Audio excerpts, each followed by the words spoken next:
Tuition. और अब मैं दीप्ति दीदी से अनुग्रह करती हूँ, दीप्ति दीदी अपना क्वेश्चन पूछें। जी दीदी, मेरा प्रश्न ये है कि राम जी की ना कुटिया बनाने के लिए देवता लोग न किसे अपने साथ लेकर आए थे। किरण कक्कर दीदी। वैसे शायद ये कल के पठन में का है ना।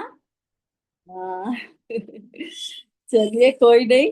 किरण कक्कर दीदी, आपको मैंने अनम्यूट किया था, आप बताइए। विश्वकर्मा जी को। आप शिल्पकार, विश्व देवताओं का शिल्पकार जी विश्वकर्मा बिल्कुल जी को। सही। ठीक है दीप्ति दीदी। जी बिल्कुल सही। जी ठीक है बिल्कुल जी, सही। बहुत बहुत अभिनंदन आप दोनों का। अब गीतांजलि दीदी, मैं आपसे अनुग्रह करती हूँ, आप अपना प्रश्न पूछिए। जी दीदी। दीदी मेरे यहाँ नेटवर्क का इशू है, इसलिए मैं वीडियो ऑन नहीं कर रही हूँ, नहीं तो आवाज नहीं आएगी मेरी। आज के पठन में हमने ये पढ़ा कि रामचंद्र जी सीता जी और लक्ष्मण जी की संभाल किस तरह करते हैं, और लक्ष्मण जी और सीता जी किस तरह से रामचंद्र जी के साथ रहते हैं। तो ये आप मुझे बताइए, ये कहीं बहुत सुंदर तुलसीदास जी ने बताया है। विमलेश दीदी का हैंड रेज हुआ है, विमलेश दीदी। ये रामचंद्र जी लक्ष्मण जी और सीता जी के साथ जब पर्णकुटी में सुशोभित होते हैं, तो उसकी तुलना जो है क्या इंद्र अपनी पत्नी शची और पुत्र जयंती के साथ रहते हैं, इस तरह से करते हैं। और रामचंद्र जी और लक्ष्मण जी सीता जी ऐसे सवाल करते हैं जैसे पलक नेत्रों के गोलकों की। जी बताइए दीदी, आपका आंसर सही जी है। जी, बिल्कुल बिल्कुल सही है। और साथ में सीता जी और लक्ष्मण जी इस तरह से श्री रामचंद्र जी की सेवा करते हैं जैसे अज्ञानी मनुष्य अपने शरीर की सेवा करता है, हाँ, ये उसके बहुत साथ। सुंदर, बहुत सुंदर प्रश्न भी और बहुत सुंदर उत्तर दिया दीदी ने। सविता धन्यवाद दोनों दीदी, को आपने बहुत बहुत बहुत बहुत एकदम बहुत सही जवाब। अभिनंदन। बहुत बहुत अभिनंदन। अब मैं उर्मिला दीदी से अनुग्रह करती हूँ। उर्मिला दीदी, आज के विवेचन के लिए जी दीदी, तैयार जय हैं श्री उर्मिला राम। दीदी। जय श्री राम जी, दीदी। जय श्री राम दीदी। दीदी मुझे जितना समझ में आया, जितना मैंने पठन किया किताब के अंतर्गत ही मैं बताऊंगी। और जो मैंने समझा कल के पठन के अनुसार कि जैसे जब रामचंद्र जी वन को जाते, जब पहुंच गए हैं और चित्रकूट पे जब आ गए हैं, तब फिर वाल्मीकि जी से उन्होंने कहा कि मैं किस स्थान पे जाके रहूं, किस दिशा में जाऊं।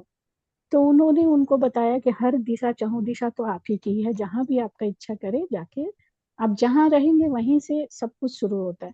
और वहीं पे, लेकिन फिर भी उन्होंने उनकी आज्ञा को माना और कहा कि वाल्मीकि जी ने उनको 14 स्थानों का नाम बताया, जिनमें कि आप जाकर वहां पे रह सकते हैं, वहीं जाके प्रभु निवास कीजिए राम लक्ष्मण और जानकी जी के साथ। तो उन्होंने कहा कि उन 14 जगहों का जिस तरह से वाल्मीकि जी ने वर्णन किया है, वो कोई स्थान नहीं है, वो कोई जगह नहीं है, कोई तीर्थ धाम नहीं है, वो हमारा शरीर ही है, हमारा मन है, हमारा देह, जो हमारे ही शरीर के अंदर के जितने भी 14 स्थान को उन्होंने वर्णन करके बताए। जैसे वाल्मीकि जी ने हमारे इंद्रियों के बारे में वर्णन किया, तो ये 14 स्थान में से 5 स्थान जो हैं उन्होंने जो बताया, वो हम गृहस्थों के लिए बताया कि कैसे मनुष्य इस कलयुग से लेकर त्रेता युग से लेकर सब कलयुग तक के लिए, हम गृहस्थों के लिए कैसे ये फलदायक और शुभदायक है। इसके जो जो भी फल प्राप्त होते हैं निश्चित ही प्राप्त होते हैं। और इसके अलावा बाकी जो उन्होंने 9 स्थानों को बताया, वो भी हम मनुष्य कर सकते हैं, लेकिन थोड़ी कठिनाई आती है। तो पहला 5 स्थान जो है, जैसे कि उन्होंने कहा कि इनका मतलब ये होता है 14 स्थानों का कि जैसे प्रभु की भक्ति, जैसे श्रवण करना, उनकी कथा को श्रवण करना, उनके दर्शन करना, उनको सेवा देना, जो हमारे घरों में, नित्य घरों में हम अपना भगवान जी का जो पूजा करते हैं, जिस तरह प्रभु को भोग चढ़ाते हैं, पुष्प अर्पण करते हैं, भोग लगाते हैं, और वो भी अकेले नहीं, सब परिवार के साथ मिलकर, और मंत्र जाप करना, और अपने से बड़ों का आदर करना, विप्र को चाहे तर्पण के रूप, अपने पितरों का तर्पण, अपना विप्र के तर्पण, विप्र को पूजा करना, उनको दान दक्षिणा देना, इस तरह की बहुत सारी चीजें ये 14 तरीके से बताए हैं। तो ये जो पहला 5 तरीका है वो तो हम हमेशा करते हैं और हमें करना भी चाहिए।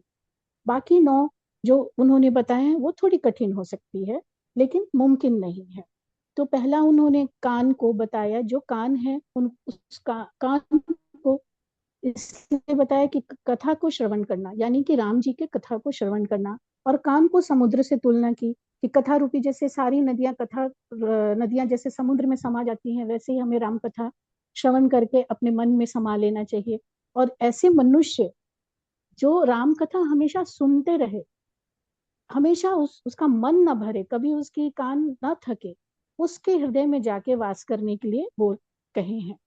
दूसरी उन्होंने वर्णन किए है कि आंखों जैसे चातक पक्षी स्वभाव से हमेशा वो कुछ नहीं चाहता, जब यानी कि आंखें दर्शन करना चाहती है राम को। स्वाति नक्षत्र में जैसे वर्षा बादल करते हैं उसी का वो पानी पीता है, उसी तरह हमारी आंखें हमेशा राम जी के दर्शन के लिए, उनकी दर्शन के लिए तरसती रहें। और जिस मनुष्य की आंखें ये ना देखें, हमेशा बेचैन रहें, उनके हृदय में जाके आप वास करें। और तीसरा स्थान उन्होंने हृदय को बताया, जिसमें मानसरोवर जैसा हृदय, जैसे मानसरोवर में हंस जो है वो कैलाश पर्वत जो है जहाँ पे, वहां वो अथाह है। उस मानसरोवर के में जो कथा सुनते हैं हम लोग, कथा उनकी जो गुणगान करते हैं, उसमें जैसे हंस मोती चुग के ले लेता है, वैसे हमारी कथा में हम जब कथा सुनते हैं तो हमारा हृदय मानसरोवर के साथ जैसा होना चाहिए कि जिसमें हमारा कथा हमारे हृदय में समा